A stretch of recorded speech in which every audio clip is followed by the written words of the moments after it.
Olá, tudo bem? Bom dia, eu sou o professor Davi Barbosa e nós vamos fazer hoje uma pequena reflexão aqui no meu perfil sobre a categoria mediação e o serviço social. Primeiro ensaio, deixa eu organizar aqui inclusive o microfone que eu acabei esquecendo de colocá-lo. Mas como aqui é tudo ao vivo, né, e eu não tenho técnicos aqui, tem que ser comigo mesmo. É um prazer, é a primeira transmissão que eu vou fazer aqui no meu perfil e depois a gente vai vendo como é que vai fazer para frente as outras transmissões, né?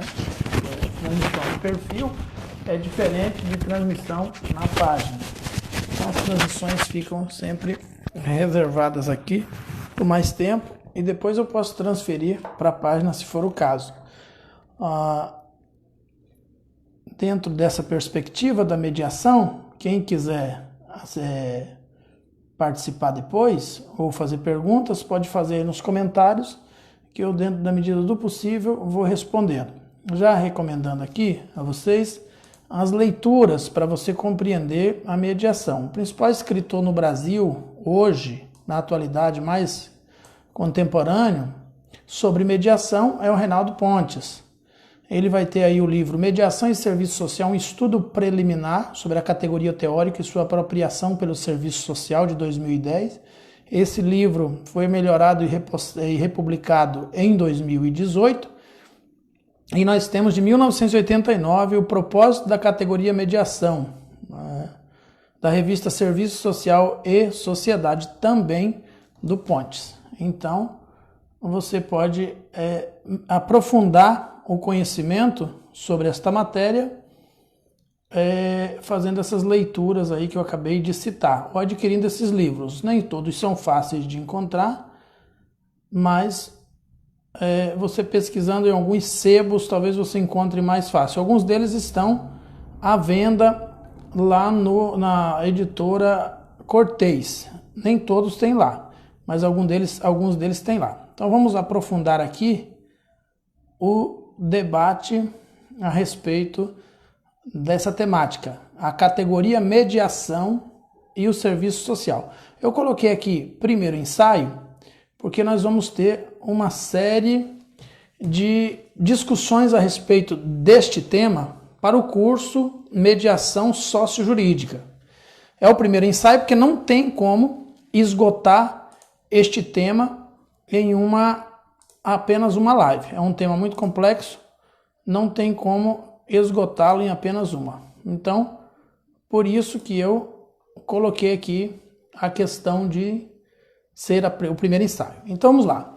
É frequente o questionamento no serviço social sobre como atuar criticamente, de modo transformador, diante de um meio profissional onde predominam as forças conservadoras, religiosas, fundamentalistas, burocratizadas, alienadoras, ou mesmo como compreender esta realidade tão complexa, associando dialeticamente a teoria e a prática. Não há como atuar criticamente e de modo transformador sem o uso desta categoria, que não apenas lógicas, também é uma categoria ontológica, que trabalha as questões da perspectiva ética. Então nós vamos trabalhar várias outras categorias, que são subitens dessa categoria principal, que é a mediação em serviço social. Ela se desdobra em vários outros. As subcategorias da categoria mediação também completam e complementam ou estão vinculadas a outras categorias. Nós poderíamos falar aí de universalidade, singularidade, totalidade, imediaticidade. Tudo isso são discussões e reflexões que estão interligadas com a mediação. Conflitos antagônicos, luta de classes, né? Como sempre aqui nas propostas de serviço social, sempre estão interligadas.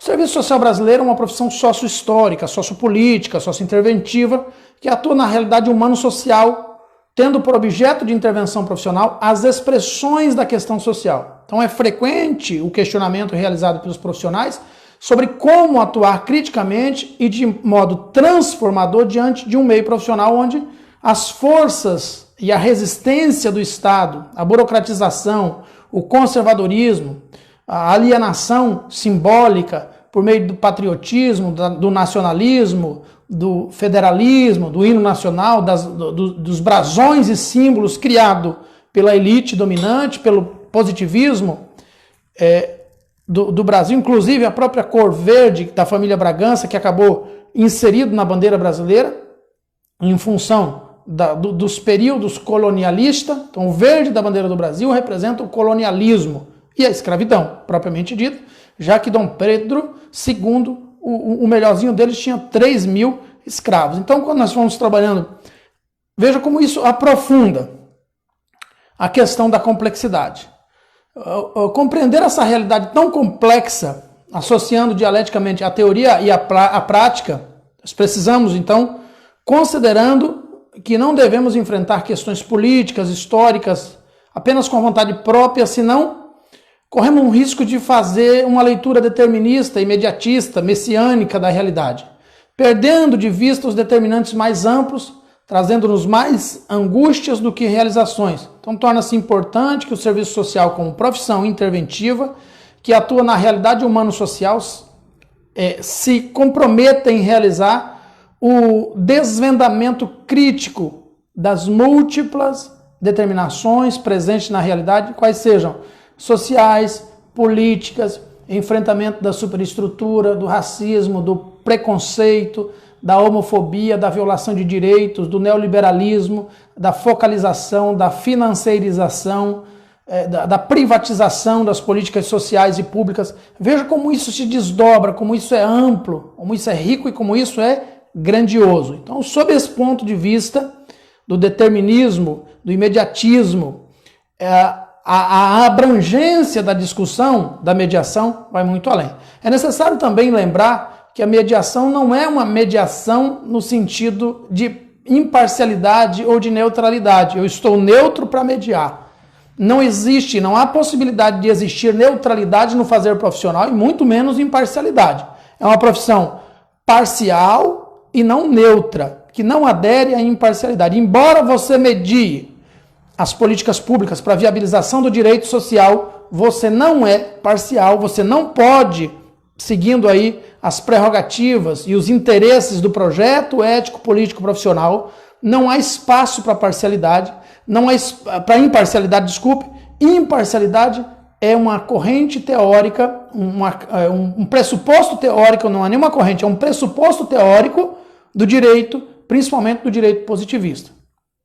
Tendo em vista que nem a todo direito, já que o advogado não é imparcial, apenas ao juiz compete a imparcialidade. Nem o advogado, nem o promotor, não existe imparcialidade, já que eles sempre escolhem um lado para se posicionar. Já no serviço social, não. Nosso lado é sempre ao lado dos trabalhadores, do mais vulnerável, do excluído, daquele que tem o seu direito violado, e por excluído, às vezes, nós temos que ficar ao lado daquela pessoa que está em situação de conflito com a lei, porque está com seus direitos humanos violados. Então, na mente rasa de conservadores e tradicionalistas, quando um assistente social se posiciona ao lado e eu vou fazer assim, a parênteses, de um criminoso para defender os seus direitos, uma pessoa em conflito com a lei, a sociedade não entende como é que esse profissional pode se posicionar ao lado de alguém que prejudicou alguém, que vitimizou alguém. Essa é uma compreensão realmente que necessita de muito estudo, de muito aprofundamento, para você entender que quando você se posiciona, é a mediação, ao lado de um criminoso, uma pessoa em conflito com a lei, em conflito grave, muitas vezes de crimes chocantes, crimes bárbaros, mesmo assim o profissional tem que se posicionar ao lado dele para vislumbrar os seus direitos sociais, principalmente quem trabalha na área sociojurídica, ou então trabalha nas medidas socioeducativas, ou trabalha no sistema previdenciário. Por que existe essa construção, esse entendimento da mediação? Porque nós trabalhamos, de acordo com o Código de Ética, pela construção de uma nova ordem societária, sem preconceito, sem discriminação, de inclusão social e de plena expansão dos sujeitos sociais. E essa plena expansão nos leva a pensar na ressocialização da pessoa em situação de conflito com a lei. Então não é uma resposta pronta, imediata em que você, não, o sujeito cometeu um crime, ele tem que ser punido. O sujeito cometeu um crime, ele tem que ir para a pena de morte. Nós estamos pensando no filho daquele sujeito, nas próximas vítimas que aquele sujeito pode vir a produzir, caso ele não seja ressocializado. É uma série de perspectivas no filho, que ele indo preso e mantendo e permanecendo preso por muito tempo, vai ficar sem vínculos afetivos, possivelmente o quadro de violência vai se repetir, o ciclo vai continuar se reproduzindo. Então a visão de totalidade, ela não olha para o hoje, para o amanhã, ela não é vingativa, ela não é imediatista, não é olho por olho. É uma visão tão cristã que os cristãos desconhecem. Porque infelizmente o cristianismo no Brasil é uma farsa, uma grande piada. Não ofendendo a todos, né, e não é uma questão de ofensa, é uma questão de reflexão política, o cristianismo brasileiro está muito distante de ser um cristianismo de fato que pense e entenda aquilo que a mensagem do seu fundador. Como diria Gandhi, eu amo Cristo, mas eu tenho dificuldade em entender, em compreender e em amar os cristãos. Nós temos hoje no Brasil um instrumento de acumulação capitalista, isso também é da categoria dimensão socioeducativa e também da dimensão mediação, que nós estamos discutindo aqui. Então nós temos hoje um instrumento de acumulação capitalista, que é a religião no Brasil. Nós temos hoje os principais problemas de violência doméstica e de homofobia que são originados nessa errônea interpretação do que são as chamadas Sagradas Escrituras ou a Bíblia Sagrada. Essa errônea interpretação que leva mais à criação de uma elite, de um povo único, exclusivo, em detrimento da exclusão dos demais. Então a realidade humano-social se compromete em realizar o desvendamento crítico das múltiplas representações presentes na realidade, quais sejam sociais, políticas, econômicas, históricas e culturais. Heller, 2008, no seu livro, a página 24 e 29, nos diz o seguinte: o movimento é a continuidade de toda a heterogênea estrutura social e a continuidade de valores.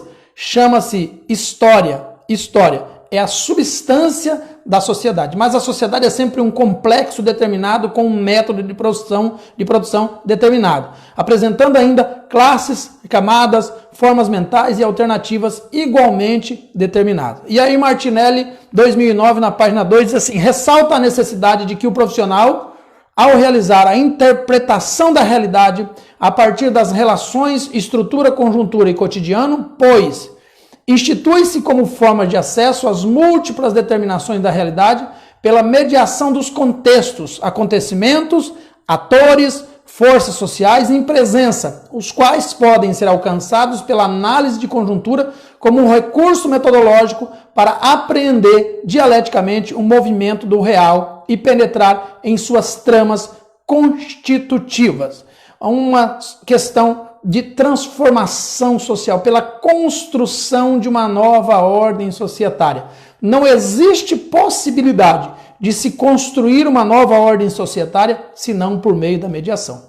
Não existe como você pensar a mediação se ela for impositiva, se ela for determinista, se ela for tirânica, se ela for uma forma de ditadura do modo de pensar. A única maneira de se fazer uma mediação com equidade e com justiça social é por meio da dialética, do materialismo histórico dialético, da proposta em discussão da plena emancipação dos sujeitos sociais para a compreensão das suas realidades sociais. Nós temos no Brasil uma sociedade que legitima a ditadura, que legitima o preconceito, que legitima a homofobia, que legitima o racismo e explica e tem argumentos para legitimar, que legitima a violência doméstica. Uma sociedade que legitima bater em crianças como instrumento de educação doméstica, utilizar a dor como metodologia pedagógica para a educação, para formar o caráter. Não existe caráter formado pela dor que não seja deformado.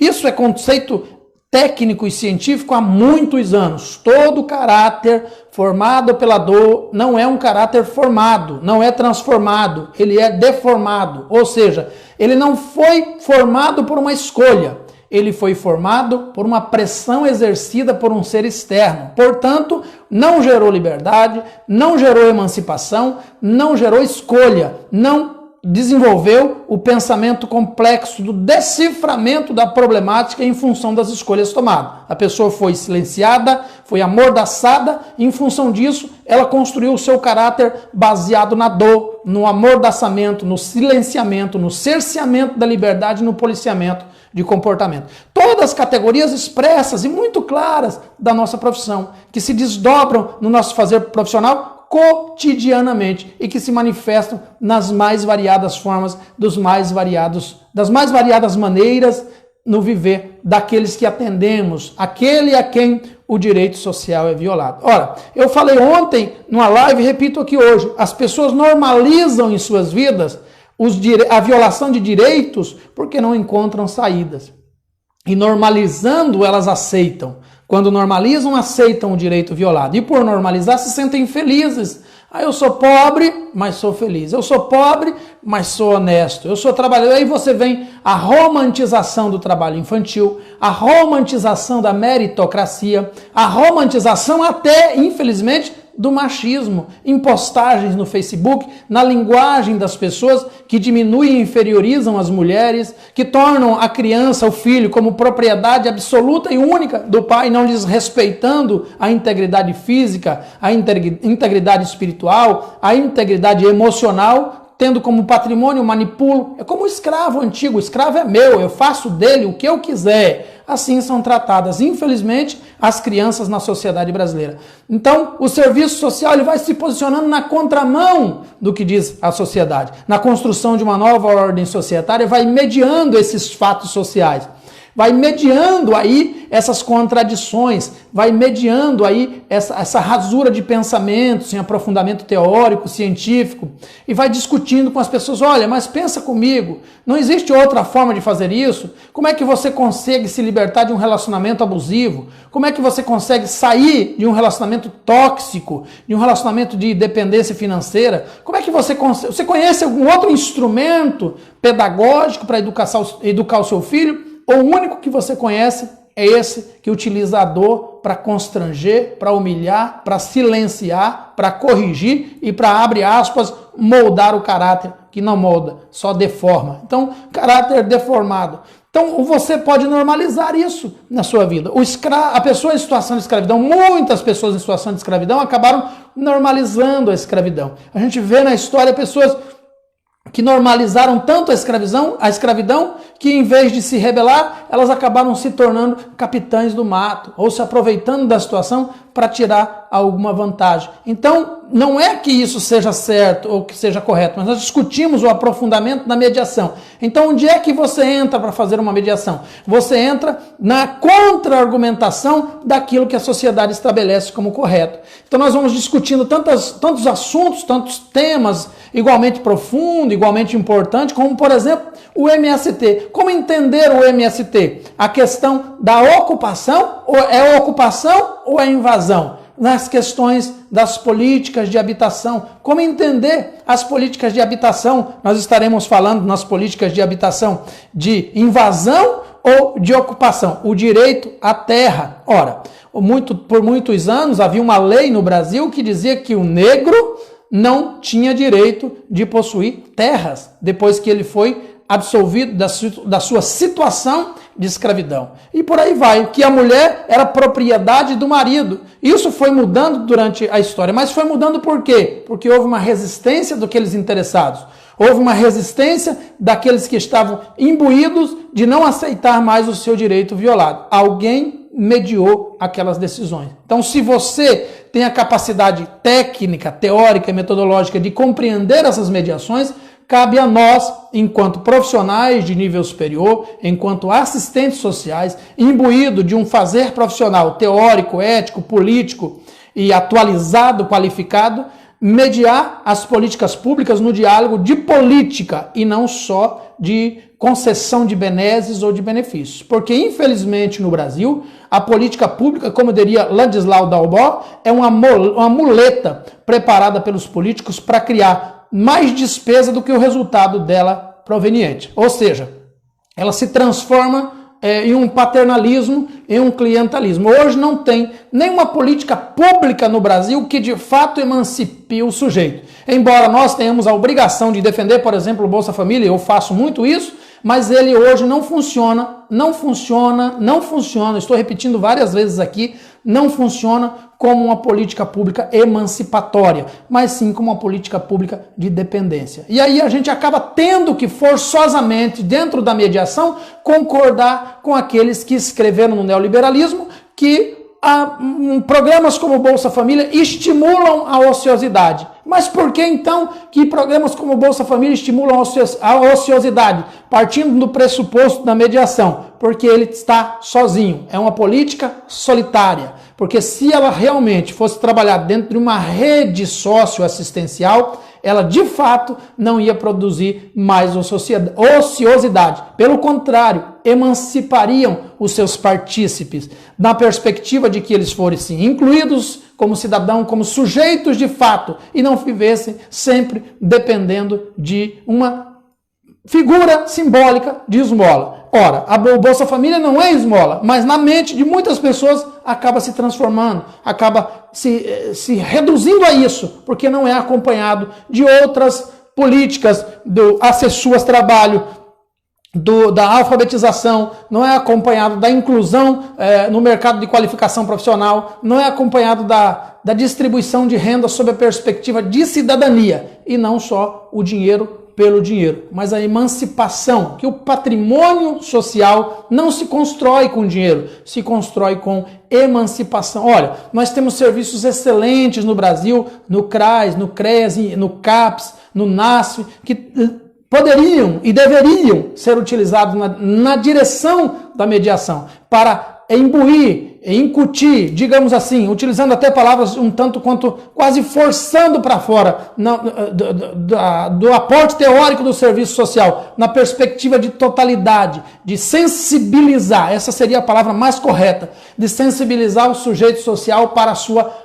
plena emancipação e não para a sua dependência de políticas sociais e públicas, mas para a plena emancipação. Sabe quando é que eu vou conseguir entender o Bolsa Família como uma política emancipatória? Quando você conseguir construir um indicador satisfatório de pelo menos, olha só como eu vou dizer, de pelo menos 20% ao ano de emancipação social. Do contrário, nós não estaremos evoluindo, nós estaremos estagnado, produzindo ociosidade e inflexionando a política social, inchando a política pública. Na categoria mediação, nós precisamos discutir as possibilidades emancipatórias e não só de política. Se a política não emancipa, ela só alimenta. Ela é emergencial, ela é paternalista, ela é clientelista. Ela deixa de ser paternalista, ela deixa de ser clientelista e emergencial quando ela transforma o sujeito social, não só na perspectiva financeira, mas também nas relações do sujeito social enquanto cidadão,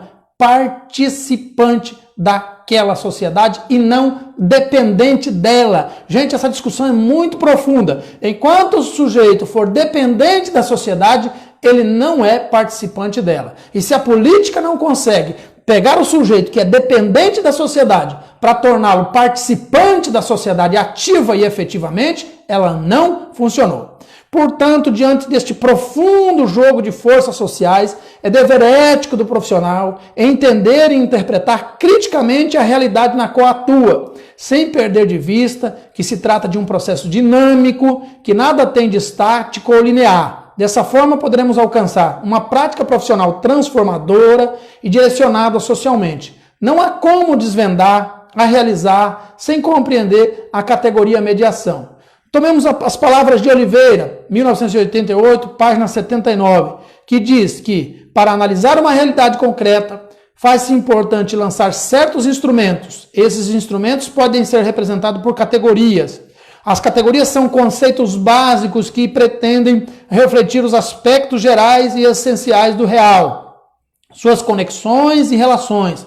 Através das categorias dialéticas, o profissional imprime então aí um direcionamento à sua prática profissional que poderá ser crítica ou alienada. Aí vai depender de quantas categorias profissionais você trabalha, de quantas categorias você domina. Eu digo sempre nos cursos que tenho ministrado pelos mais variados cantos deste país e fora dele, que o profissional, obrigatoriamente, todo profissional deve ter um caderno, um livro de verbetes técnicos construído por ele mesmo, não comprado de outro, não feito por outro, organizado por outro, seu, onde você tenha pelo menos 500 palavras, categorias técnicas, desculpe, entre elas a mediação, a dimensão socioeducativa, a universalidade, o materialismo histórico dialético, as expressões da questão social e por aí vai, pelo menos 500 categorias de palavras que exemplifique a sua profissão. Quando você tiver 500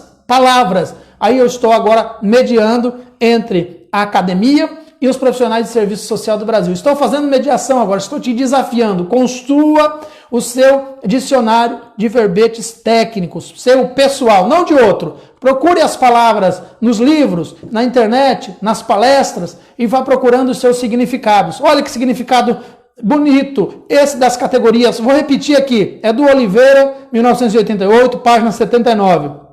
As categorias são conceitos básicos que pretendem refletir os aspectos gerais e essenciais do real, suas conexões e relações. Aí você vai descobrir que uma categoria te leva diretamente a outra categoria e você vai entendendo a dinâmica das relações sociais, o grande tecido da construção das relações sociais dentro da perspectiva do materialismo histórico dialético no Brasil, a luta de classes, a acumulação capitalista, o capital fetiche, a mais-valia, a exclusão social, a reforma agrária, enfim, o latifúndio, né? A palavra embolou aqui o latifúndio, e a questão do colonialismo no Brasil. Você vai compreendendo a totalidade. Não dá para a gente fazer uma análise política ou de política pública superficialmente. Eu estudei 4 anos na faculdade, eu li 2 livros, estou fazendo uma análise de estrutura política no Brasil. Quanto menos livros você leu, mais rasa é a sua análise, mais superficial é a sua análise, mais inválida e inútil, desculpe essa palavra que eu tenho que utilizar aqui, é esta análise.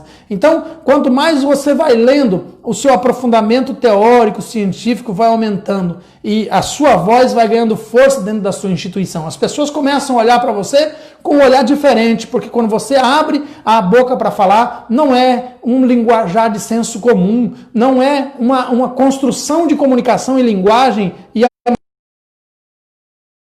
não é uma comunicação baseada simplesmente em conceitos do achismo ou da cultura popular, embora a cultura popular seja necessária para uma abordagem social em qualquer situação, mas nos aspectos técnicos e teóricos e éticos políticos, em todas as dimensões, a linguagem, de fato, ela tem que ser não carregada de palavras difíceis, mas de conceitos teóricos de totalidade que, de fato, possam expressar aquilo que você quer dizer. Ainda parafraseando o Oliveira, na página 80 do seu livro, as categorias estão relacionadas com o contexto de relações sociais, que por sua vez são relações antagônicas, contraditórias, portanto são um fim em si mesmas, mas devem corresponder às condições concretas de cada tempo e lugar. São constituídas a partir de um contexto de relações sociais, que por sua vez são relações contraditórias, ou seja,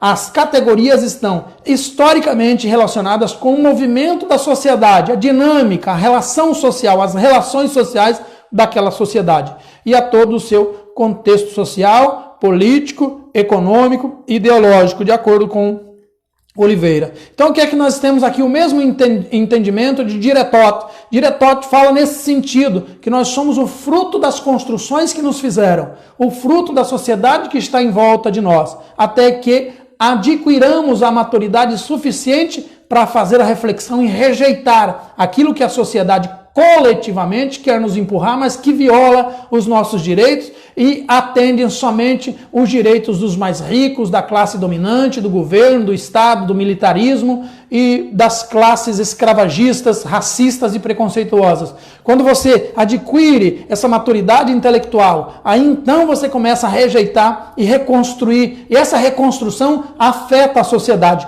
Quanto mais pensadores nós tivermos, quanto mais assistentes sociais nós tivermos, quanto mais pessoas que estudem e aprofundem o conhecimento para além do senso comum, para além da cultura popular, mais o nosso país vai evoluir. Isso é transformação social. Isso é evolução. Não é beijar a bandeira, não é cantar hino nacional, não é endeusar e colocar na parede as cores verde e amarelo, vestir camisa da seleção brasileira. Isso não muda o país. O que muda é conhecimento histórico do país, rejeição de política de alienação, rejeição de ideologia de alienação, rejeição. E quando eu falo de rejeição, de violação de direitos alheios, e quando eu falo de tudo isso, é óbvio que eu estou falando de homofobia, estou falando de preconceito religioso, de intolerância religiosa e de todas as religiões. Quando eu estou falando de combate ao machismo, à violência contra a mulher, combate à negligência contra o idoso, o entendimento de totalidade. Essa mediação de totalidade é que faz a construção das categorias. Olha só, quantas categorias já foram abordadas nessa nossa pequena conversa que nós estamos tendo aqui, né? Eu estou falando sozinho, na verdade. Nesse pequeno diálogo que nós estamos tendo aqui. Quantas já mudaram? Quantas transformações no nosso pensamento? Eu digo sempre, eu tenho sempre dito, nas possibilidades que eu tenho de falar, o serviço social é uma profissão de transformação. Essa intervenção é transformadora. Ela não pode, como eu já disse aqui no início, essa mediação de transformação, ela não pode ser impositiva, mas ela tem que ser contínua, ela tem que ser reflexiva. Então você precisa olhar para você com o filtro de serviço social e dizer o que foi que o serviço social transformou na minha trajetória como pessoa. Essa dicotomia, essa bipolaridade que estão defendendo aí no Brasil, que a minha vida profissional é uma coisa e a minha vida pessoal é outra. Isso só pode acontecer na vida de quem não foi transformado pelo serviço social, de quem não compreendeu o serviço social. Porque eu não acredito que nós, como filhos, como produtos de uma sociedade escravagista, arcaica, conservadora, tradicionalista, venham para uma profissão como essa e não sintam os impactos causados por ela. Não existe essa possibilidade de você vir, não importa de qual tenha, ainda que a sua família tenha sido uma família já mais de uma perspectiva mais liberal, mais evoluída, ainda assim, quando você entra na profissão, você sente o impacto. Começa a contradizer, gente, são inúmeras as questões categóricas, as categorias e as intervenções no meu viver diário que a profissão exerceu, as transformações, o modo de pensar, o modo de ver o mundo. Às vezes eu fico chocado, eu fico extremamente extasiado frente ao produto do serviço social no meu fazer profissional, na minha argumentação, na minha linguagem, no modo de ver o mundo. Essa transformação ela é necessária, ela é vital, ela é insubstituível e ela é inegável. Ora, se o serviço social não produziu essa transformação na sua vida, você realmente não conheceu a profissão. Você não aprofundou-se na profissão. Você ficou na superfície, na rasura daquilo que te deram. Naquele miojo pré-cozido que lhe serviram na faculdade. Aquele miojo raso e superficial pré-cozido que serviram lá. Que era a ponta da linha, o limiar, a borda, a fronteira daquilo que você realmente precisava e você não mergulhou, você não afundou, você não se aprofundou, você não se jogou de fato para conhecer a profissão. Porque quando nós nos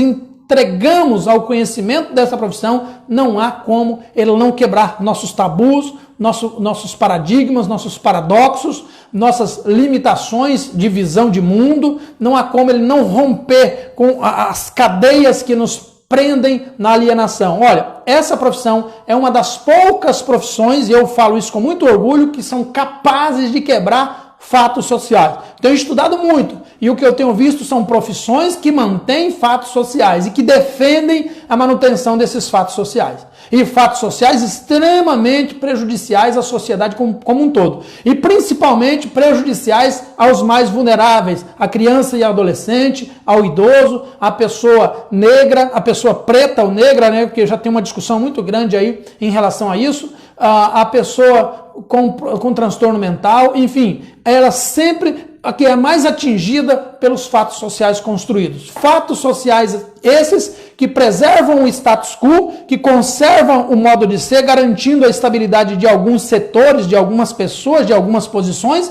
mas que não garantem nem a solução do problema, muito menos a emancipação do excluído, a inclusão do excluído e marginalizado socialmente. Então, quando você entra, você toma esse choque de realidade. Você começa a ver a criança, o adolescente de outra forma, a pessoa com transtorno mental de outra forma, as famílias em situação de vulnerabilidade e risco social de outra forma, você começa a ver a mulher com outro olhar, você começa a ver as políticas públicas com outro olhar. Há uma transformação, há uma mudança, isso é inegável. E se essa transformação não aconteceu totalmente em você, eu espero que ela pelo menos tenha acontecido parcialmente e que a partir desse contexto inicial de transformação, você possa continuar evoluindo. E eu não estou vendo os comentários de vocês aí, por alguma razão não consegui descobrir ainda qual foi. Mas eu vou responder todos vocês depois que eu terminar essa live.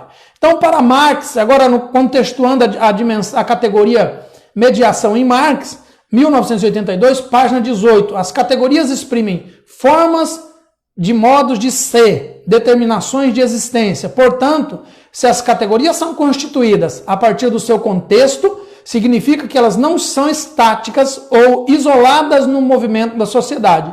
Pelo contrário, são dialéticas e dinâmicas, pois se realizam a partir do movimento, permitindo assim a compreensão dos fenômenos concretos. Então, se ela é dialética, significa que uma categoria conversa com a outra categoria, que conversa com a outra e com a outra. Isso é que é chamado no serviço social de dimensão, e essa é uma categoria, uma das mais importantes categorias do que eu vou dizer agora, dimensão de totalidade. Só é possível conhecer a dimensão de totalidade por meio do materialismo histórico dialético. Não existe outro instrumento, não existe outra teoria, não existe outro método ou outra metodologia que seja tão abrangente, tão completa como a do materialismo histórico dialético crítico, que vem conhecer o sujeito na sua totalidade, que conversa livremente com todas as outras categorias. Essa completude é explicada ainda por por Lukács, 1979, página 18. As categorias não são meramente construtos do sujeito, estruturas lógicas ou hipóteses intelectivas, mas configuram-se como estruturas que a razão extrai do real.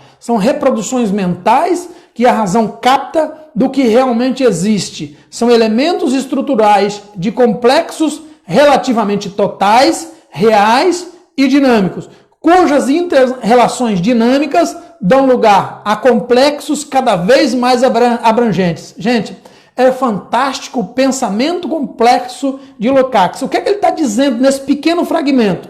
Que embora se construam um estudo social, por exemplo, um parecer social ou mesmo um relatório social com base na totalidade, ela é uma totalidade que não é uma verdade absoluta, é uma totalidade que é uma verdade relativa e que dentro desta totalidade ou a partir desta totalidade se construam novas totalidades dinamicamente, continuamente, ou seja, nas relações sociais, no cumprimento dos fragmentos das expressões da questão social e das suas novas, digamos assim, versões, a história sempre continua. Não existe verdades acabadas, não existe funções ou afirmações totalitárias, absolutas, sempre relativo, há sempre um espaço aberto para uma compreensão ainda mais aprofundada daquilo que já foi discutido, daquilo que já foi pensado. Não apenas como capacidade de compreender o real, mas de modo particular como capacidade de transformá-lo, revelando as infindáveis relações presentes no movimento contraditório da história. As mediações conforme nos apresenta Martinelli, 1993, são categorias instrumentais pelas quais se processa a operacionalização da ação profissional. É uma forma de objetivar a prática, de criar um objetivo. Hoje eu quero conversar com essa pessoa hoje sobre direitos sociais. Eu preciso entender a dinâmica sobre movimentos sociais. Eu preciso entender a dinâmica da alienação, a mediação, a categoria da alienação presente na vida dessa pessoa. A vulnerabilidade ou o risco social, a dependência financeira. Então, é uma levando a outra. As mediações, então, de acordo com Martinelli, é uma forma de objetivar a prática. As mediações são expressas pelo conjunto de instrumentos, recursos, técnicas e estratégias que o profissional toma conhecimento para poder penetrar nas tramas da realidade como possibilidade de transformar. Trocando em miúdo, então, você pega uma categoria para mediar com outra categoria. A categoria ética, teórico, política, dimensão investigativa, enfim, todo o arcabouço de literatura de serviço social, de conhecimento técnico e de experiência também das suas vivências profissionais, para agora colocar em dialética com a categoria que a pessoa possua, enquanto ou cultura popular, ou fato social, ou senso comum, ou opinião. E coloca, como se diz no cassino, as cartas na mesa, para que o sujeito consiga, junto com você, construir a reflexão com base nas categorias que você vai trabalhar, categorias essas que são identificadas no viver dos sujeitos sociais e que precisam ser levantadas. Então, quando você vai fazer uma visita domiciliar, você precisa construir essas categorias. Isso é conhecer o sujeito na totalidade. Quais são as categorias? Você chega na casa da pessoa e você, ao conversar com a pessoa, você vai descobrindo que tem uma pessoa com transtorno mental, que tem uma pessoa com deficiência, que tem uma pessoa idosa, que tem 2 ou 3 crianças, que a família está desempregada, que não tem condições de pagar a luz, que o imóvel é alugado. Olha quantas categorias, só nessa observação bem simplista e generalista que eu fiz aqui agora, você conseguiu levantar. Tudo isso tem que ir para o papel, porque tudo isso pode compor futuramente um documento que você vai escrever. A partir de cada categoria dessa, você tem como fundamentar um laudo social, um parecer social, um relatório social, uma pesquisa social. Por isso é importante compreender a categoria mediação, não só no sócio jurídico, mas em todas as áreas de atuação. Porque você compreendendo essas categorias, você faz uma junção do todo, junção de totalidade que não se fecha em si, mas que continua aberto para construir mais totalidade de compreensão do todo em que se está em estudo. Então, ainda sobre a categoria mediação, a mediação é uma das categorias centrais da dialética, inscrita no contexto da ontologia do ser social, que possui uma dupla dimensão ontológica, que pertence ao real, está presente em qualquer realidade independente do conhecimento do sujeito e é reflexiva, ou seja, depende de uma reflexão, elaborada pela razão para ultrapassar o plano da imediaticidade, aparência, em busca da essência. Necessita construir intelectualmente mediações para reconstruir o próprio movimento do objeto, ou seja, sua construção se consolida tanto por operações intelectuais como valorativas apoiadas no conhecimento crítico do real, possibilidade fundamental pela intervenção da consciência, de acordo com Martinelli, 1993, página 137. E essa questão da imediaticidade está muito presente no fazer profissional. Quer ver só uma coisa? Eu sempre faço essa provocação. Vou perguntar e depois você comenta aí e pode, sob a perspectiva de Martinelli, sob a perspectiva da categoria imediaticidade ou imediatismo. Uma pergunta bem simples. Visita domiciliar tem que ser agendada ou sem agendamento? Vou fazer 10 segundos de silêncio para você fazer uma pequena reflexão. E depois a gente vai conversar a respeito.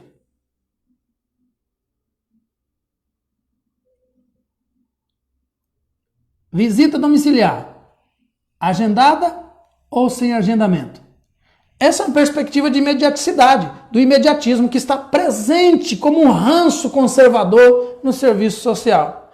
Esse ranço conservador estabelece que se você não fizer a visita surpresa na casa do sujeito, você vai perder, ele vai maquiar a realidade. Isso é conservadorismo, isso é tradicionalismo, isso é imediatismo, é violação direta do projeto ético-político profissional, é violação da Constituição Federal, violação do Código de Processo Civil, violação do Código Penal. visita sem agendamento é violação dos direitos sociais do sujeito que está sendo atendido.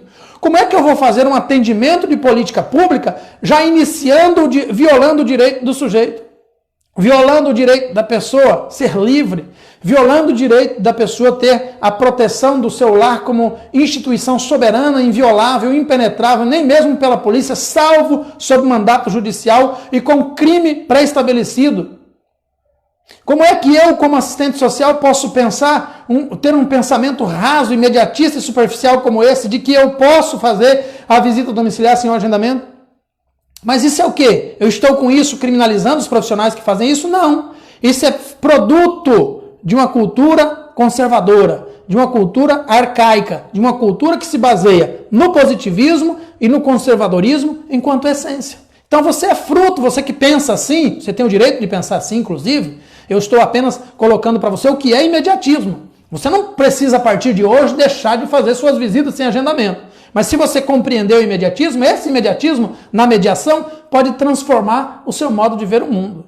Esse imediatismo pode produzir em você um construto teórico que vai substituir esse senso comum. Mas a escolha continua sendo sua. Embora eu exerça uma grande pressão no meu modo de falar e eu tenha base teórica para dizer o que estou dizendo, ainda assim a escolha é sua. Você pode escolher não fazer o agendamento, mas é positivismo, é imediatismo, é crime, é violação direta dos direitos sociais de quem está lá no domicílio, que precisa ser tratado como sujeito, que precisa ser tratado como pessoa de fato. Então veja só, essas categorias de palavra com as quais trabalha a mediação estão presentes em todas. Eu vou citar uma que eu me lembrei agora, eu nem coloquei aqui nas anotações, mas é uma muito presente no sócio jurídico. Está estabelecido pelo sócio jurídico que os operadores do direito, incluído aí o analista técnico judiciário, que é quem mais trabalha como mediador sócio jurídico, que é para quem se dirige mais este curso, para quem tem interesse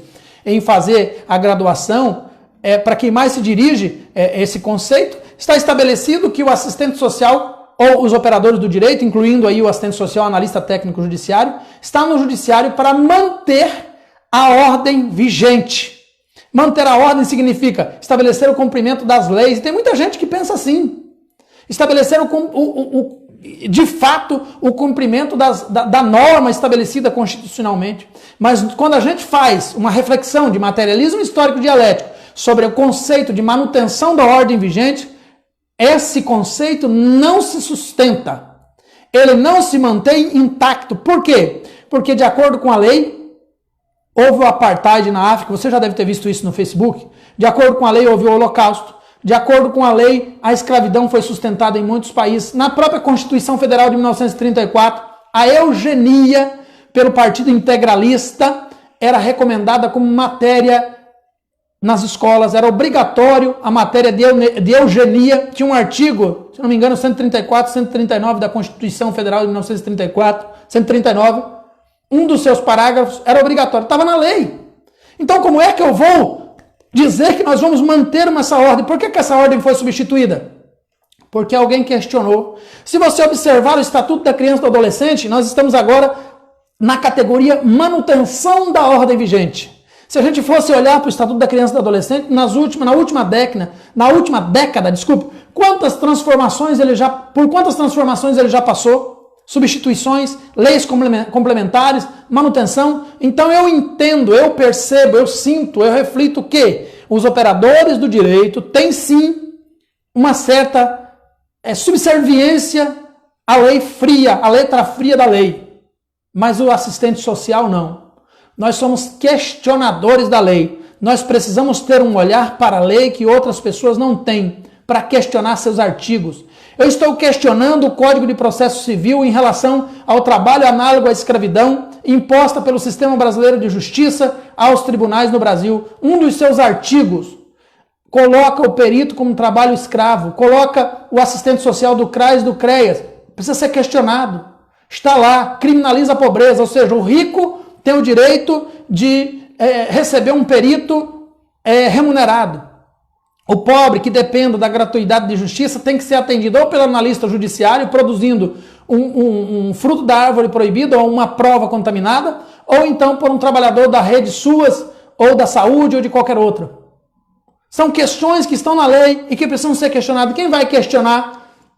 Quais são as profissões que podem questionar em relação aos direitos sociais? Então nós não somos mantenedores da ordem social vigente, porque a ordem social vigente, ela é dominada pela classe dominante, ela é escravagista, ela não respeita os direitos trabalhistas, ela não respeita os direitos sociais, ela é neoliberal, focalizada, financeirizada, deturpada, ela não atende os interesses da nossa profissão, não atende os interesses da classe trabalhadora, não atende os interesses dos marginalizados. A grande maioria dos princípios legais, inclusive na LOAS, inclusive no SUAS. Quer ver um exemplo? A LOAS sobre o idoso diz que a pessoa idosa a partir dos 65 anos. E criou-se um conceito generalizado no Brasil que a pessoa é idosa a partir dos 65 anos. Só que o Estatuto do Idoso diz que a pessoa idosa é considerada idosa a partir dos 60 anos e não a partir dos 65 anos. Então existe uma contradição ali. Eu, enquanto assistente social, se eu vou fazer uma determinação da pessoa idosa, quando é que ela é idosa? Eu vou ficar com a LOAS ou eu vou ficar com o Estatuto do Idoso? Eu tenho que fazer uma escolha, porque eles são contraditórios entre si. Eu já fiz a minha e eu vou ficar sempre com a LOAS. Sempre com a LOAS. Uma contradição simples, mas que nos mostra que os princípios legais da manutenção da ordem vigente estão na contramão da construção de uma nova ordem societária. Os princípios legais do respeito à ordem vigente estão a favor do conservadorismo, da manutenção do status quo. Só é possível transformar quando a gente desorganiza o princípio estabelecido e coloca outro no lugar. Então, antes de manter a ordem, nós precisamos pensar outras questões. E o assistente social no sócio jurídico, ao realizar a sua mediação, ele não trabalha com as questões objetivas da lei. Ele tem que trabalhar com as questões subjetivas, para aquilo que está para além da lei. Em outras palavras, eu diria que o assistente social no sócio jurídico ou em qualquer outra política, ele meio que trabalha de uma forma parecida com o STF, procurando as brechas da lei para oferecer sugestões e propostas, e correções, e inovações, e modificações, e criatividade, e transformações. E está aí uma grande palavra para a dimensão de categoria de palavras e para a dimensão mediação. Criatividade, para transformar o trabalho profissional, para transformar o espaço socioocupacional, para modificar o mundo à sua volta. Não se modifica o mundo se não for por meio da criatividade.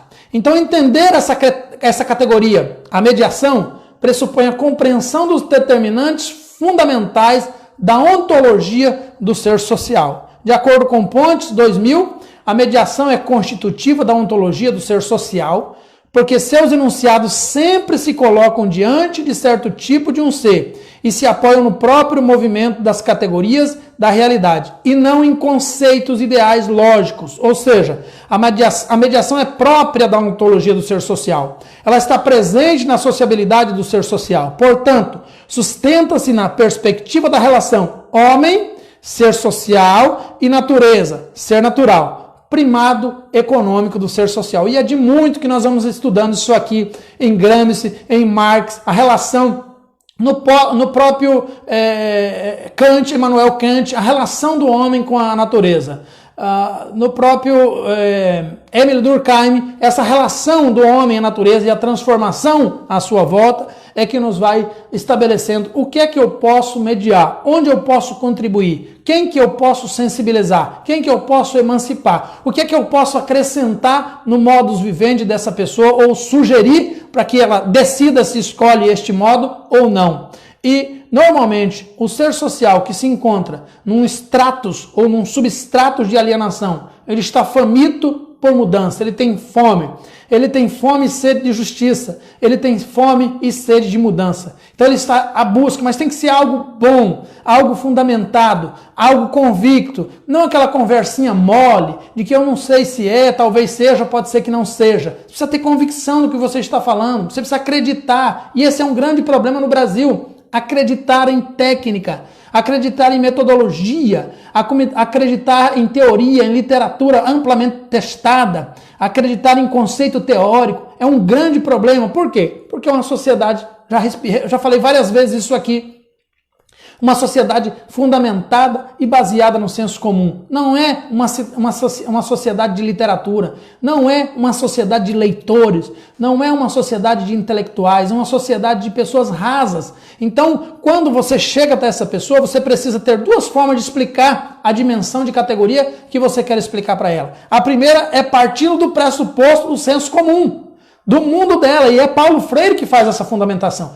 E daí porque Paulo Freire é o terceiro escritor mais citado no mundo, citado 72.339 vezes em artigos, em 72.339 artigos científicos ao redor do mundo. É o terceiro escritor mais citado do mundo. Ele dizia: o conhecimento prévio é o melhor dos conhecimentos, porque é a partir dele, do conhecimento do sujeito, não o seu, a partir daquele senso comum dele, daquele fato social dele, que você vai introduzindo as suas mediações, você vai encontrando vínculos afetivos, profissionais, elos, ligações, para poder vincular aquela mediação que você pretende fazer, aquela argumentação, aquela dialética, aquela maiêutica, para que ele descubra, dentro do seu construto de palavras, do seu pequeno vocabulário, dentro desse construto de vocabulário, você consiga criar a mediação e ele te dá as respostas, ou você encontrar a resposta, ou mesmo ele encontrar as respostas que ele procura. Então, o conhecimento prévio é o mundo do sujeito. As suas vivências não podem ser desprezadas. A realidade em que o sujeito está incluído não pode ser desprezada. Ela é mais importante do que todo o seu arcabouço teórico. Ela é mais importante que todo o seu saber. Prioritariamente, ela é mais importante. A partir do momento que essa importância dada ao sujeito social, que ele se reconhece como sujeito de fato, dentro mesmo dentro da sua suposta pequenez, ou mesmo dentro do seu mundo, que existe de natureza e de construção de ser social e de relações sociais, que ele existe, que de fato ele é alguém que transforma alguma coisa em algo. E eu me lembro agora de um trabalhador que eu visitei uma certa vez, uma visita domiciliar. E na primeira, ele é um homem muito arredio, uma pessoa muito sofrida, explorada, não acreditava em ninguém, ninguém conseguia, ele já tinha direito ao benefício de prestação continuada, mas ele não ia na cidade, não aceitava que ninguém o levasse, não recebia ninguém em casa. Então eu peguei, coloquei um sapatão, uma botina de roça e um chapéu de palha, e fui fazer a visita a esse trabalhador. Quando eu cheguei, que eu peguei na mão dele, gente, parecia que eu estava pegando num pneu de caminhão. Aquela mão grossa, mão dura, todo ele com um olhar já com envelhecimento precoce, muito mesmo um senhor de 65 anos, mas que aparentava ter uns 80. E que eu peguei e virei a mão dele para cima e olhei para a mão dele assim, falei: rapaz, o que é isso, companheiro? E passei a mão na mão dele e falei: rapaz, eu nunca vi uma coisa assim. Aí ele deu um sorriso e a partir daí a gente começou a conversar em que ele trabalhava, que ele fazia tanto. Em poucos minutos ele já tinha contado a história de vida dele toda, eu já tinha um estudo social, ele já tinha se oferecido para me acompanhar, para ver as questões da documentação dele. Então é importante que nós, enquanto mediadores de direitos sociais, reconheçamos no sujeito social a sua importância, o seu mundo de origem, a forma como ele é, e compreendamos para, a partir dali, encontrar os caminhos para emancipá-lo. Não é nós que emancipamos as pessoas. Não somos nós, assistentes sociais, messias, que transformamos as pessoas. São as pessoas que se transformam. São as pessoas que se emancipam. São as pessoas que encontram um caminho. Nós estamos aqui apenas para dialogar, conversar com as pessoas, olhar para as pessoas, enxergar as pessoas de fato, ver as pessoas. Você precisa ver a pessoa, enxergar de fato a pessoa, e ela precisa entender que você viu ela. Ela precisa sentir que você viu, e todos eles sentem, todos eles conhecem sentir. Mesmo uma pessoa numa situação de extrema vulnerabilidade ou de dependência psicoativa consegue perceber se você viu ou não viu ela, se você realmente entendeu quem é ela. Então, continuando na perspectiva da mediação, portanto, sustenta-se na perspectiva da relação homem-ser social e natureza, ser natural. Primado econômico do ser social, ou seja, o trabalho assume o primado de condicionador da existência humana. É um processo no qual se propõe construir histórica e ontologicamente a forma de existência do ser social e, portanto, retoma o cerne do processo constitutivo do ser social, a produção e reprodução da vida humana. Assim, o conhecimento do ser social só se torna possível impulsionado pelo trabalho. Ora, o trabalho ele tem dupla face. O trabalho é bipolar. O trabalho pode ser utilizado para acumulação capitalista, o trabalho pode ser utilizado para escravidão ou semi-escravidão, para humilhação, para exclusão e para alienação. Mas o trabalho também pode ser utilizado, ou ele pode se transformar em um construtor de dignidade, em um gerador de dignidade, quando o sujeito consegue participar do resultado desse trabalho. O grande problema das desigualdades sociais no Brasil hoje é porque o trabalho no Brasil ainda não é digno.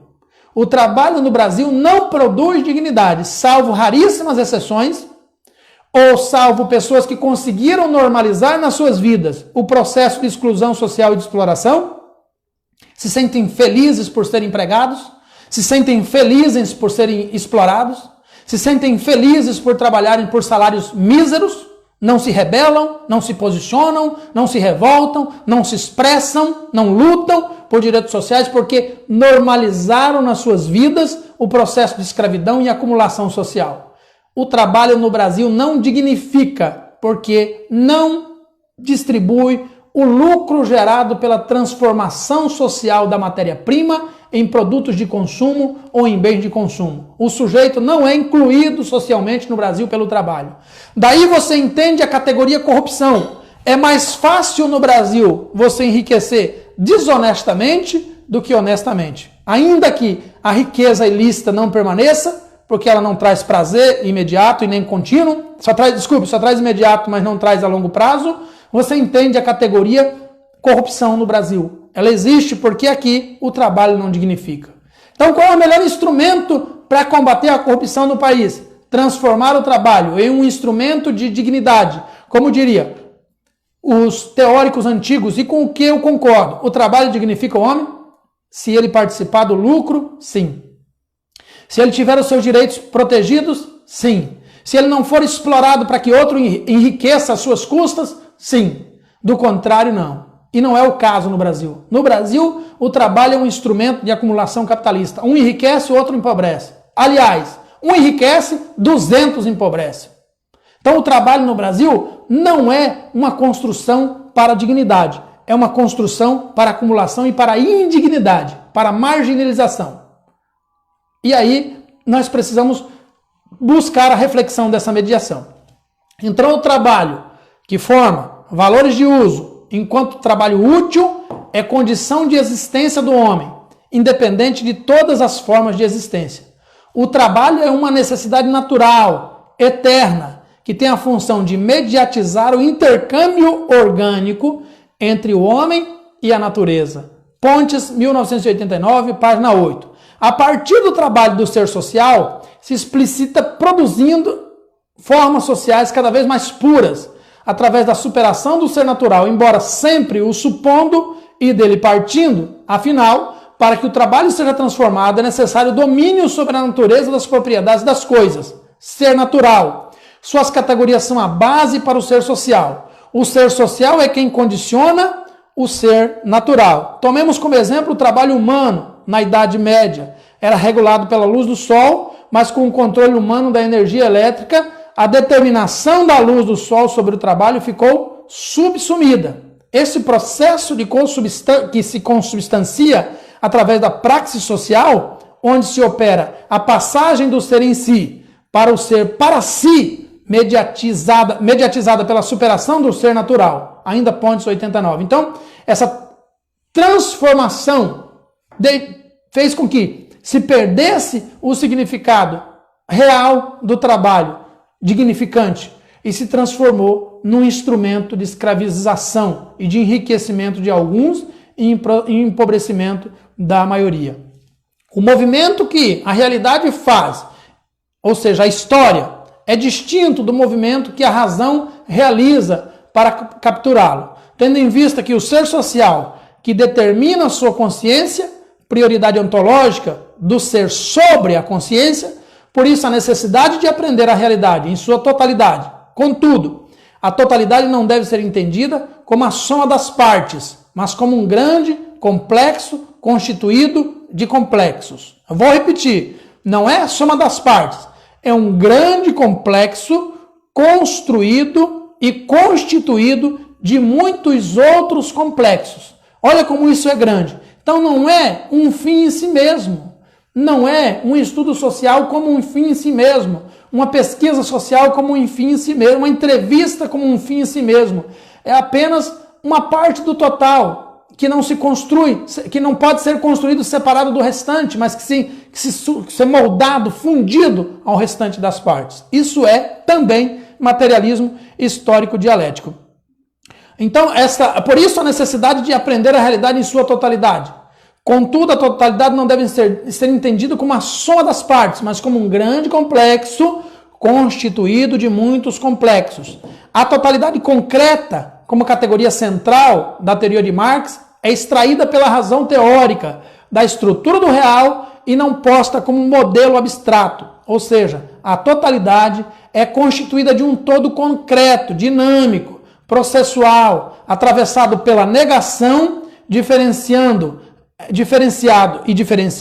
relações, parte do todo, hierarquizado ou não, estruturado, unidade de contrários, história, processo genético, história constitutivo, materialismo histórico dialético e por aí vai. Então, contudo, o concreto não está na imediaticidade do real, nem no plano fenomenológico da faticidade, da positividade. Isso também está explicitado por Marx, mesmo antes de muitos escritos que nós temos hoje. A fenomenologia, ela não se sustenta pela faticidade. O fato é resultado e não o contrário. Então a fenomenologia, ela perde o seu significado aqui, porque ela estabelece que o fato é produto da sociedade e não a sociedade um produto do fato.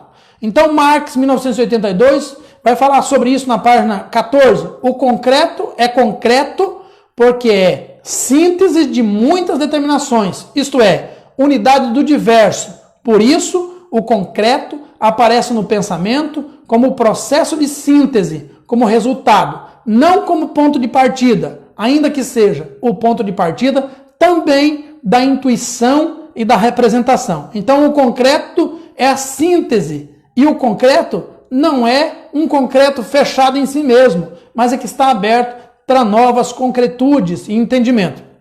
Não significa que o processo de conhecimento do concreto é um processo de síntese que a razão teórica reproduz no plano do pensamento, que se interpõe entre abstrato, que é o imediato, ao concreto, que é o mediato, aquilo que é mediado. Teremos então um complexo de problemas que permeia a relação dialética entre o processo do conhecimento e a própria realidade. A profunda e lúdica compreensão dessa complexa relação é a chave de captura da totalidade concreta, sem os riscos das armadilhas idealistas. Aí é uma paráfrase de Pontes, 1989, página 12. Então, desde o indivíduo que parece a menor unidade da totalidade social, desde aquele que parece o mais invisível, o menos significante, pode-se dizer que ele mesmo é um complexo, portador de variações infinitas, de variáveis infinitas e, portanto, de grande complexidade. O método dialético, então, continua sendo a forma mais adequada de investigar o real, visto que partimos do pressuposto de que o método de conhecimento da realidade deve emergir do próprio movimento do real, mediante aproximações sucessivas do real ao movimento do objeto. Este movimento busca apreender na unidade da diversidade contraditória das determinações do ser à legalidade. Parece contraditório a linguagem, mas aqui imanente a qual se processa na dialética da singularidade, mediatizada pela particularidade, universalidade e vice-versa. Então, a universalidade, a singularidade conversam e trocam informações entre si. Uma não é completa e não é total sem a outra. Uma não pode excluir a outra, prescrever ou ignorar a outra, ou deixar de estudar ou de compreender e aprofundar a existência da outra. Elas fazem uma conversação. Isso é dialética, essa convergência entre a singularidade e a universalidade é que gerada pelo processo de dialética, é que vai produzir um resultado não final, não concreto no sentido de que terminou e esgotou as possibilidades, mas que vai produzir essa totalidade que nós precisamos conhecer. Então, o processo de alcance da essência ocorre mediatizada pela aparência, pelo fenômeno. Porém, devemos visualizar os fenômenos sociais como complexos sociais, ao invés de fatos isolados, pois esses complexos, que são estruturas socio-históricas, que é a realidade vivas e reais que compõem o ser social, encontram-se em permanente movimento, já que a realidade é necessariamente tensa e contraditória, pois, como é sabido, a contradição é elemento motriz da história. Sendo assim, é perceptível que exista uma tensão entre as forças que lutam pela manutenção da ordem e as forças que buscam desestruturá-las. A relação que explica os processos históricos de mudança e transformação da sociedade, criando a legalidade social, que é consequência inevitável do fato que nos encontramos diante de complexos reais que interagem de modo complexo. Pontes 2000. Então, a manutenção da legalidade é perspectiva e abordagem do pensamento legalista, dos formalistas, daqueles que estão sempre à busca de ordens para cumpri-la, dos assistentes sociais executores de políticas públicas, obedientes, subalternos, capachos, que estão sempre esperando alguém para lhes dar ordem. São aqueles que mantêm o legalismo em busca de legalidade para o fazer profissional. Não são aqueles que se rebelam. Não são propositores de política pública para além do que está posto. Não são aqueles que descortinam o serviço social para além do próprio serviço social, buscando de forma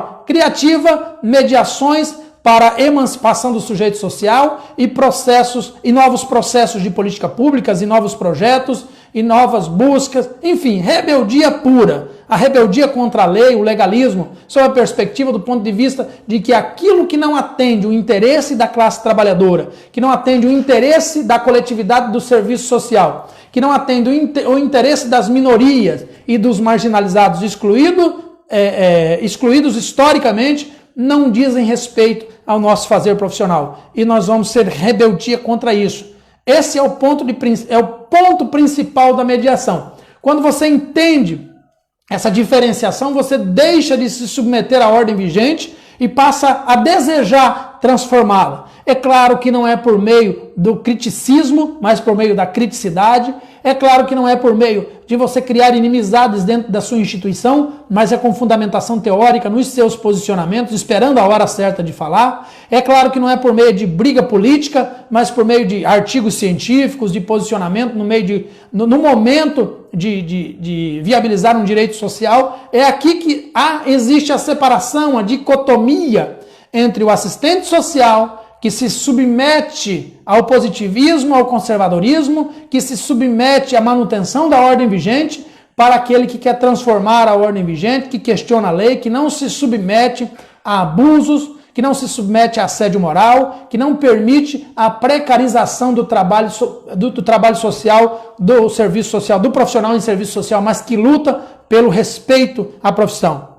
Então, para aprender a legalidade social, devemos recuperar as mediações. Estamos falando agora de legalismo. As mediações que estruturam o ser social nesse movimento do real. Para tanto, a forma metodológica mais fecunda no plano do pensamento dialético é aquela que se expressa na tríade categoria, singularidade universal e particular. A dialética do universal, particular e singular se manifesta na realidade e pode ser reproduzida pela razão a partir do pensamento.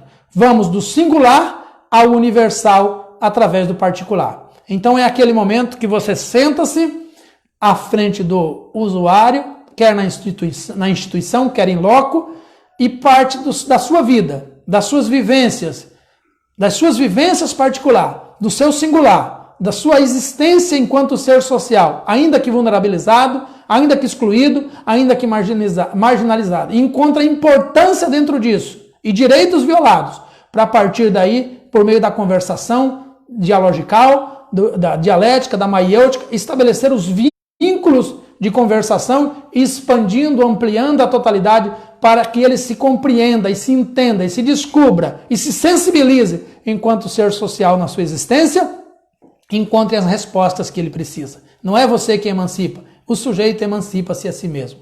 Não é você que desaliena o sujeito. Ele encontra os seus processos de alienação, rejeita esses processos de alienação, substitui os fatos sociais por estruturas de pensamento, de liberdade, de capacidade de emancipação, de independência. Ele encontra as possibilidades de superar os processos de alienação que o conservaram alienado, que foram impostos a ele, muitas vezes até com resistência. E tenha certeza de uma coisa, toda pessoa deseja ser livre. Nós temos que partir desse pressuposto na mediação. Toda pessoa deseja ser independente. Toda pessoa deseja ser valorizada, reconhecida e valorizar-se a si mesma. Basta que nós partamos deste princípio e a partir daí as possibilidades são muitas e o sujeito é inteligente. Eu acredito na inteligência humana. É capaz de descobrir. Então, partindo do entendimento que o ser social, compreendido como uma totalidade e seus complexos dinâmicos estão submetidos a uma dada legalidade social, a qual, mesmo tendo um caráter de universalidade para o ser social, se expressa em cada complexo do modo particular. Na esfera da universalidade se encontram as grandes determinações e leis tendenciais de um dado complexo social. Leis e determinações que na esfera da singularidade ficam ocultas pela dinâmica dos fatos, imediaticidade. As mediações permitem a compreensão do movimento do ser social na sua historicidade e legalidade imanentes, oculta nos sujeitos. Tanto a gênese histórica quanto a sua estrutura social se encontram submersas na faticidade, de acordo com Pontes. Aquilo que a gente sempre tem discutido nas muitas lives que eu tenho apresentado. Há uma prisão chamada faticidade, que prende a sociedade, que prende o ser social. Cabe a nós, munidos de um referencial teórico, de uma capacidade profunda de conhecimento, quebremos esse ciclo de faticidade para mostrar ao sujeito a estrutura social da totalidade, que está para além da faticidade, aquela bolha na qual ele está preso. É na dialética entre o universal e o singular que se encontra a chave para desvendar o conhecimento do modo de ser do ser social. Isso é fala de Lukács. Ele chama essa dialética de particularidade, caracterizada-se como um campo de mediações, ou seja, esse campo de mediações nos permite realizar aproximações sucessivas ao real e assim negar a faticidade e a imediaticidade, ou seja, preciso de respostas imediatas para fatos sociais manifestados na sociedade. Essa construção não leva à emancipação. Os fatos sociais têm que ser uma descoberta e o rompimento com eles do próprio sujeito não são imediatas. É um projeto de intervenção que pode, em muitos casos, singularmente, oferecer uma resposta mais rápida, mas que tenha em mente um projeto mais de médio e longo prazo, para que o sujeito amadureça a sua emancipação. Essa dialética de particularidade caracteriza-se como um campo de mediações, ou seja, esse campo permite real e assim negar a faticidade que permeia a singularidade do ser social, desvelando as forças e processos que determinam a gênese e o modo de ser, funcionamento dos complexos e fenômenos que existem em uma determinada sociedade. O particular é a expressão lógica da relação entre os homens singulares e a sociedade. Então, essa mediação lógica, isso é uma fala de Lukács, seu livro de 1978, página 93. Ou seja, a particularidade opera no âmbito do ser social, entre a vida singular de cada homem e a sua vivência genérica.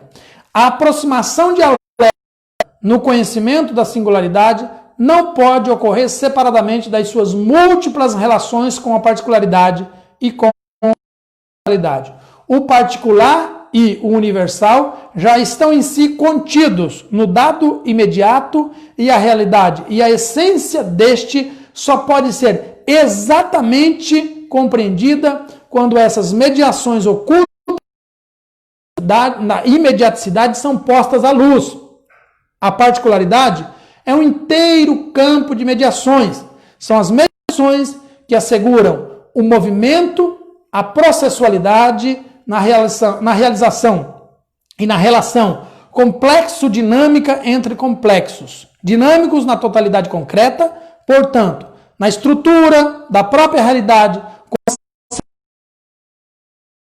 está a categoria mediação, categoria ontológica e reflexiva. Ontológica porque é ética, reflexiva porque precisa de um outro, ou consigo mesmo, mas normalmente de um outro no que diz respeito às mediações profissionais. Muitas vezes você vai fazer consigo mesmo, mas quando tem a participação de um outro, ela sempre tende a ser muito mais produtiva. Portanto, a partir da categoria mediação, por meio da razão teórica do movimento inerente ao real, possibilitará conhecer a realidade e dissolver a aparência fenomênica da fenomenologia própria, da faxicidade e da imediaticidade, partindo dos fatos empíricos, provocando passagens e conexões, deslocando-se do abstrato e buscando o máximo de mediações, apreendendo a processualidade e os nexos lógicos que articulam os fatos, alcançando assim a síntese de múltiplas determinações. Então, o serviço social, profissão que intervém sobre a realidade, cuja direção é fazer enfrentamentos críticos da realidade, necessita de uma sólida base de conhecimentos e de uma direção política consistente para desvendar as forças sociais em presença. E Martinelli, 2006, página 15, nos diz que no momento histórico que estamos vivendo, convoca os profissionais a coragem de transformar o nosso conhecimento silencioso em conhecimento partilhado e revolucionário, eu acrescentaria. É preciso deixar claro que nós sabemos assumir que sabemos, pois, o saber que o serviço social domina, e ele vem de todos os seus conhecimentos teórico e metodológico, mas vem também do conhecimento da realidade onde atuamos.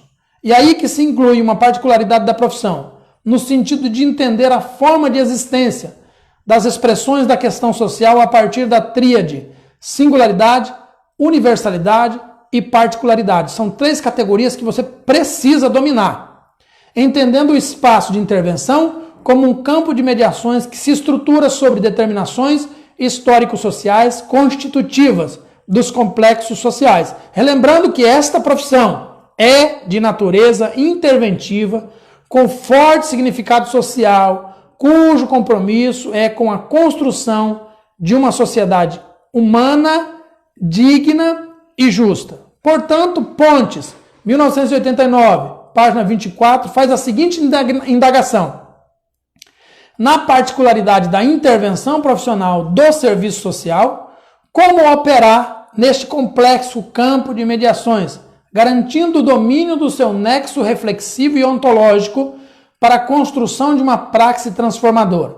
Então, a pergunta de Pontes aqui é a seguinte: como trabalhar mantendo a ética e a dialética sem abrir mão nem de uma e nem de outra, sobre a perspectiva do fazer profissional lá no seu campo de trabalho? Dois elementos cruciais para a transformação: ética, e não é a ética pessoal, é a ética universal, não é a ética religiosa, é a ética universal, que se baseia principalmente nos direitos humanos, e a dialética. Essas duas categorias precisam conversar e convergir em si, ontológica, para produzir a transformação. Esse questionamento não carece de uma resposta exata, mas necessita de reflexões e tomadas de consciência e sensibilizações por parte dos profissionais. Afinal, todas as ações profissionais, sejam elas mais simples ou as mais complexas, possuem direção social, entrelaçada por uma valoração ética específica. Mediação não é uma questão de opção, ela é e está intrinsecamente ligada ao movimento da realidade. Oliveira vai dizer o seguinte: se o profissional imprimir uma direção alienante, tende a mistificar e homogeneizar as relações, caracterizando-as de forma fetichizada e aparente. Ou seja, sua ação profissional desapropria o real crítico da prática. Desta forma, tende a ocultar as diferentes formas de poder levadas a efeito pelas relações sociais de dominação. Portanto, a mediação, enquanto instância possibilitadora de passagem afetiva, a relação efetiva, instância possibilitadora de passagem, efetiva a relação contraditória entre um processo de afloração de consciência e manutenção de alienação, quando uma forma de reprodução e transformação da ideologia dominante. O profissional necessita desnudar as relações alienantes e fetichizadas, romper com a alienação na prática. E o rompimento com essa alienação pressupõe o rompimento com os fatos sociais que o alienam.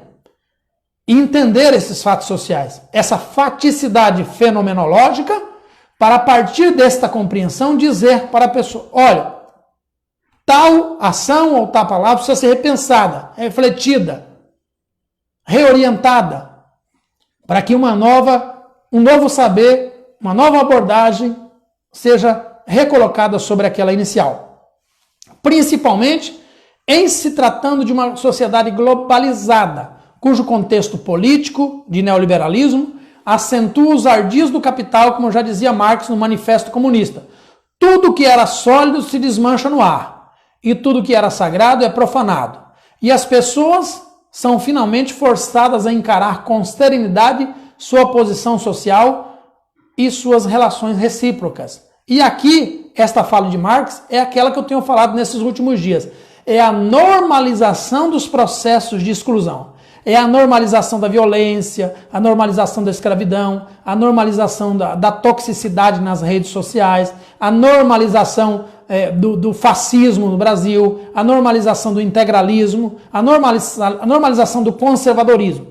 Sendo assim, a demanda institucional que chega ao assistente social está despida de mediações, ou seja, aparece no plano da singularidade, na forma de fatos, problemas, isolado de tipos individuais, familiares, grupais e ou comunitários, entre outras palavras, vazio de totalidade, vazio de conhecimento científico. Chega para você lá cru. Você está na instituição, senta no seu birô, como diria aqui na escola, né? Na sua escrivania, se é que você tem uma, ou na escrivania compartilhada com os outros profissionais, que infelizmente é uma crítica, né? Mas é o que acontece na maior parte do Brasil. A própria cartilha das orientações do CRAI já tem uma mesinha redonda, com 2 ou 3 profissionais de um lado, uma mesinha redonda, sigilo, inviolabilidade, nada disso é levado em conta, e do outro lado está o usuário. Ele vem cru. A demanda vem para você crua. Ela não está desvendada. E ela pode permanecer crua. Se você colher a imediaticidade dos fatos, sem materialismo histórico dialético, sem aprofundamento teórico, constrói-se um relatório cru. E o relatório cru permanece na instituição. Um atendimento cru, seja qual for a instituição. Falei aqui, CRAS, CREAS, CAPES, NASF, INSS, que é o principal lugar da crueza, né? Com respeito aos bons profissionais que tem lá, que tem muitos, mas a maioria não é. Cru fica e cru permanece. Não há uma transformação, não há um aprofundamento, não há uma totalidade, uma superação da legalidade, da faticidade, da imediaticidade. Cru permanece. E aí a gente fica perguntando, por que não tem emancipação social? Porque não tem trabalho social. Se tivesse trabalho social, haveria emancipação social. Por que não tem trabalho social? Porque não tem mediação. Por que não tem mediação? Porque não é uma sociedade de mediaticidade, de mediar. É uma sociedade individualista, baseada na imediaticidade e não na mediaticidade. É uma sociedade baseada no senso comum, que não quer evoluir, não está interessada em evoluir, porque a classe dominante assim estabeleceu o status quo. A sociedade não está interessada em evoluir, mas o ser social está. É aqui que está a chave. Se trabalharmos o trabalho social de fato com o ser social para sua evolução e sua emancipação, um efeito em cadeia vai acontecer. Muitos lugares isso tem sido feito, nós não podemos negar. Mas quando eu falo aqui, eu falo de totalidade. Eu falo de Brasil como um todo. Não é estabelecendo um crivo para dizer que fulano não faz direito, ciclano não faz direito. Nós temos uma resistência, olha só. O usuário chega na instituição, você atende ele, provoca a sua reflexão, a sensibilização, utiliza os instrumentos, a conversação dialogical, a comunicação, a linguagem. Quando ele sai da instituição em que você está atendendo, da reunião, ou quando você sai da visita domiciliar, ele volta para um convívio social imediatista, individualista, de fatos sociais, de senso comum, de religiosidade, de fundamentalismo, e tudo volta a ser como era antes. Por isso que é um trabalho que demanda uma construção, uma reconstrução de sociedade. Então, ainda parafraseando Pontes, a demanda institucional aparece ao intelecto do profissional despida de mediações, parametrada por objetivos tecno-operativos, metas e uma dada forma de inserção espacial, bairro, município, etc. Programática, divisão por projetos, programas ou área de atuação, ou populacional, criança, idoso, migrantes, etc. Numa palavra, a demanda institucional aparece na imediaticidade como um fim em si mesmo. A LOAS é imediatista. O Estatuto do Idoso é imediatista. O Estatuto da Criança e do Adolescente é imediatista. O Código de Processo Civil é positivista e imediatista. A maior parte das leis que você se submete, que você fica procurando resposta, são imediatistas. Portanto, positivistas. Portanto, na contramão do serviço social. Veja a prisão argumentativa que eu te coloquei agora. São de fato imediatistas. E aí você vai ter que trabalhar com esses instrumentos de imediatismo para produzir mediações. E mediações é o contrário de mediações, que é a coisa a longo prazo, que é a produção intelectual, que é a emancipação do ser social. Não sei quantas vezes eu falo essa palavra na minha vida acadêmica. Acho que a palavra que eu mais utilizo é emancipação do ser social. Esse é o trabalho profissional. Tudo que fizermos, ou pensarmos, ou agirmos, se não tiver este objetivo, é nulo em si mesmo.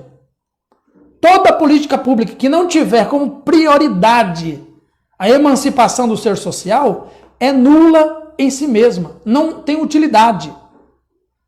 Numa palavra, a demanda institucional aparece na imediaticidade como um fim em si mesmo, despida de mediações que lhe deem um sentido mais totalizante. E aí, quem é que vai dar o sentido mais totalizante?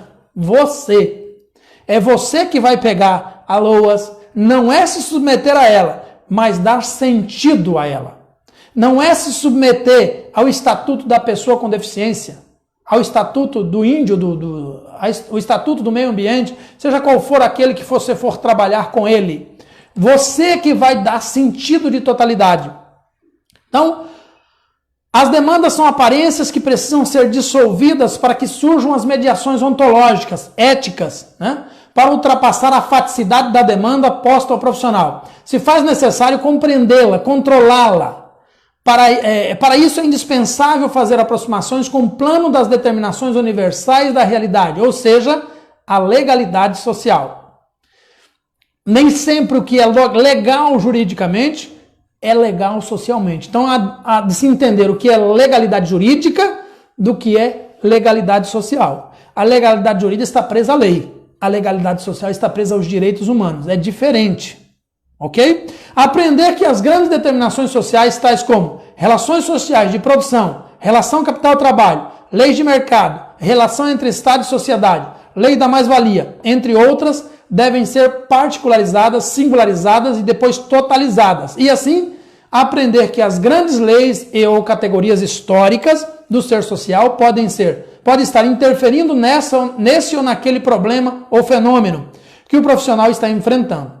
Tais leis tendenciais, preste atenção para essa palavra, serão capturadas pela razão na esfera da universalidade, como que tomassem vida, se objetivassem e se tornassem presentes na realidade da vida singular das relações cotidianas. Serão processadas no nível do concreto, pensando, dessingularizando-as e tornando aquilo que era universal em particular, sem perder seu caráter de universalidade, nem tampouco sua dimensão de singularidade. Isso é muito grande.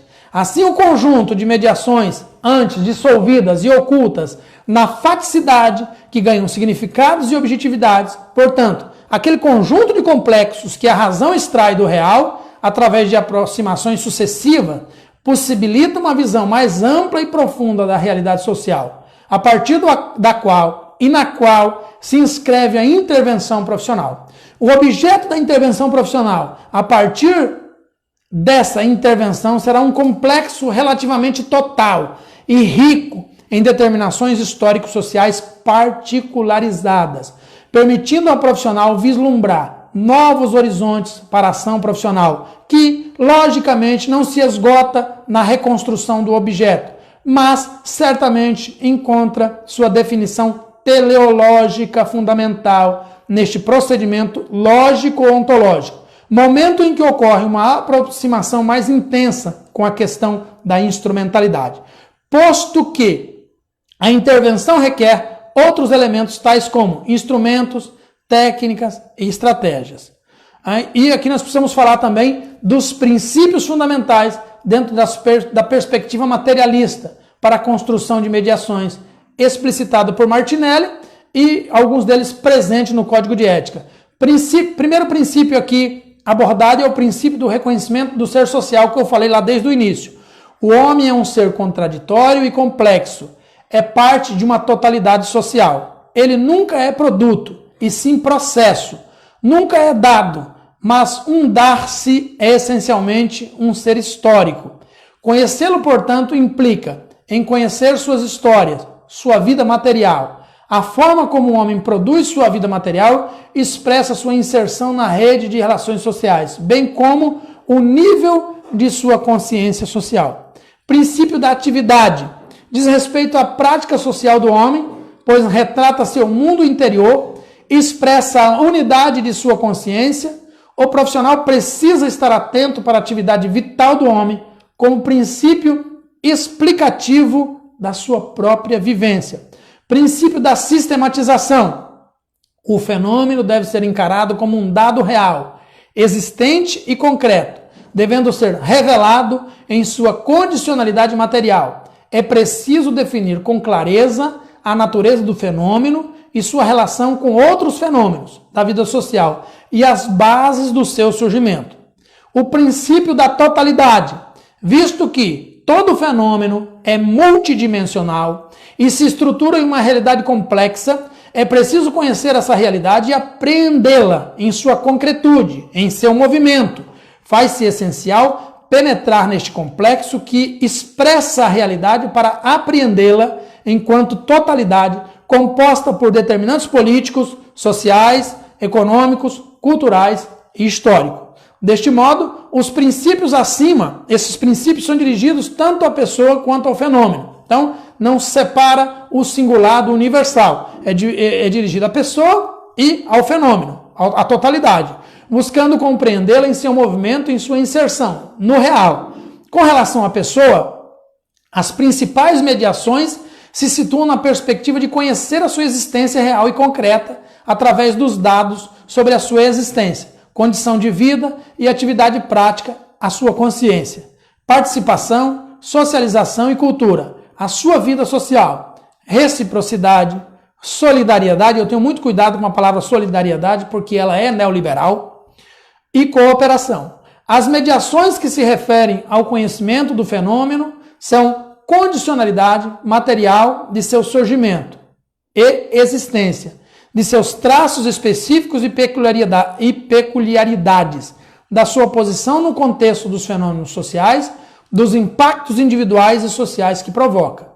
Portanto, é importante pensar e identificar o campo de mediações presente nas demandas do serviço social, bem como romper com as análises unilaterais que levam a vieses fatalistas, messiânicos ou voluntaristas. Afinal, nenhum ato do cotidiano profissional se apresenta diante do profissional como portador de mediações, mas inteiramente despido. Caberá ao assistente social ser crítico e propositivo no desvendamento do jogo de forças conjunturais presentes no dia a dia da prática profissional.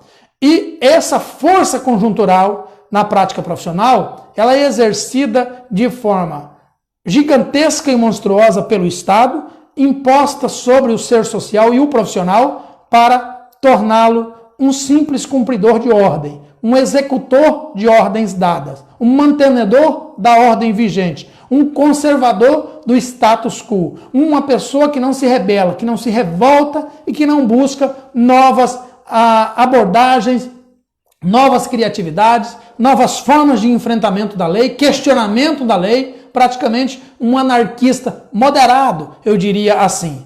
Dito isto, as mediações em serviço social não se esgotam numa live como essa, que foi longa, diga-se de passagem, mas isso é só o início. Esse foi o primeiro ensaio das mediações em serviço social. Os próximos ensaios serão na plataforma Ideia Criativa Curso. Você só poderá assistir se você tiver adquirido o curso Mediações Sócio-Jurídica, que já está disponível. Eu ainda tenho 45 vagas daquelas da primeira formação de turma. Essa foi uma aula pública que vai ser colocada lá no curso, mas não terão muitas outras. A cada 5 ou 10 aulas, a cada 5 ou 10 ensaios, eu vou colocar aqui um público para a gente também poder, para que vocês possam participar. Muito obrigado a todos vocês que gastaram aí, que não saíram da live, que se mantiveram aqui na live durante tanto tempo. Agradeço de coração você, espero que a gente possa se encontrar para novas discussões. Desculpe por não poder responder as suas provocações aí no chat, porque não está de fato aparecendo para mim.